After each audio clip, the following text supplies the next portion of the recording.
Spontaniški klausimai numeris 5. Koksai buvo tavo gyvenimo įvykis, kuris tau buvo sunkiausias ir buvo didžiausia dovana?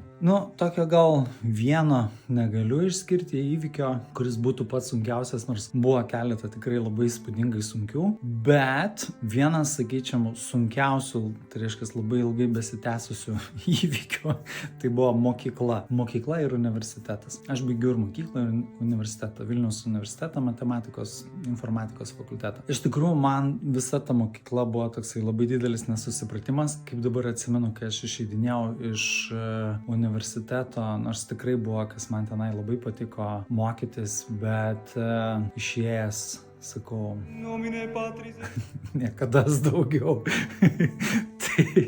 tai buvo ir labai sunku, ir aš to ilgai nemėgau, ir galima sakyti, tai biški buvau netgi nusiteikęs prieš sistemą, maždaug, kad čia viskas šiandien yra vos nesąmonė, čia viską buvo galima daug greičiau išmokti ir taip toliau.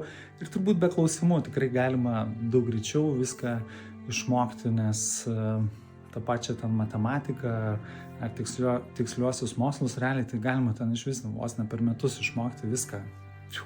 Bent jau kitokio lygio, kad galėtum visur eiti, kaip sakant. Bet vėliau pradėjau matyti tokius dalykus, jog kiekvienas, kaip sakant, varžtelis laikrodyje buvo labai reikalingas.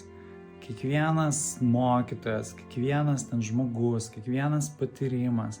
Aš turėjau tikrai labai sudėtingų. Pavyzdžiui, buvo netgi toksai momentas, kada mane mokykloje reketavo narkomanai ir bandė ten patraukti mane į jų gretas ir panašiai, nors aš nevartojau, bet tikrai buvo wow. Bet tai davė man didžiausias dovanas, didžiausią nepriklausomybę, didžiausią tokią, atsistojimą tokį už save, didžiausią užgrūdinimą, ir tai duoda man dabar labai didžiulės dovanas, nes tiesiog, sakykime, pradedi biški toliau visuomenės žiūrėti. Tai va toks būtų mano atsakymas.